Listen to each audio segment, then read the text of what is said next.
আমার স্ত্রীর শরীরটা ভালো না, কেমন জানি করতেছে। তো ডাক্তারের কাছে নিয়ে যান, এখানে তো কেউ ডাক্তার না। এত রাইতে আমি কার কাছে নিয়ে যাবো? পারভেজ, জি টাকা ছাড়া সে মরবে না। দাও, টাকা দিয়ে দাও তো। দাও। পারভেজ, কি আমাদের তো গাড়ি আছে, একটা কাজ করো না, তুমি তো ড্রাইভারকে ফোন করে বলো যে ওনাকে একটা ভালো হসপিটালে নিয়ে যায়। ভালো হবে, কিন্তু তুমি একটু ফোন করে বলো না। কথা শোন, তুই তার অভিনয় দেখে না ভুলতে পারিস, আমি না।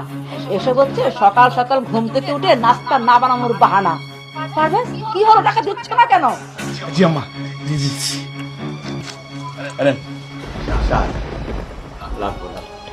আপনার টাকা আপনার কাছে থাক। দেখছেন মা, তুমি কি কাজটা ঠিক করলা? আরে তুমি কেমন মানুষ আমাকে একটু বলো তো। তোকে না এত কিছু বুঝতে হবে না, চুপচাপ লাগেজ গুছা। বাহ বাহ বাহ বাহ বাহ বাহ বাহ, একজন নাকে মুখে কাপড় দিয়ে কি আরাম করে ঘুমাচ্ছে, আর আরেকজন জমিদারের মতো বসে আছে। আর আমি নাস্তা করব, নাস্তা কোথায়? কি হলো, কথা বলো না কেন? সারা দিনে তো ঘুমই ভাঙে না। পারভেজ, পারভেজ, কি হয়েছে আম্মা, ডাকতেছেন কেন? আমি যা বলতাম তার প্রমাণ পেয়েছো? দেখো, আমি খিদার জ্বালায় মরতেছি, একজন নাক ডেকে ঘুমাচ্ছে আর আরাম করে বসে আছে। আচ্ছা আমি বুঝলাম না, আমার শাশুড়ি আম্মা ক্ষুধায় মরতেছে আর তুমি বসে আছো আর তুমি নাক দেখে ঘুমাইতেছো। এই এই উঠো।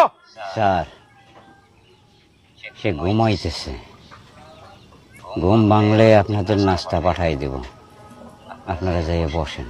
এটা কোন কথা? আমার শাশুড়ি আম্মা ক্ষুধায় মরবো আর তোমরা আরাম করবা না? না স্যার, তারে ডাকন যাইবে না।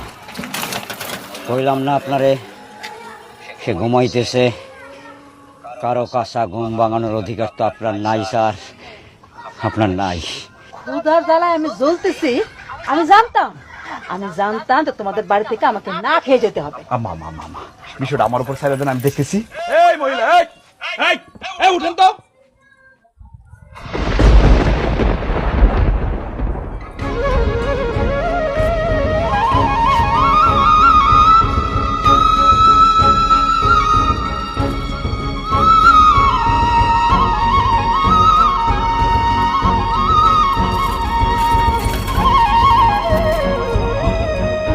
আম্মা আম্মা আম্মা আম্মা আম্মা নাই, আম্মা কি হয়েছে?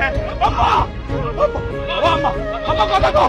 এই ডাক, খবরদার, খবরদার, আমার বউ ডাক। আম্মা আম্মা তুমি এইভাবে চলে যেতে পারো না আম্মা।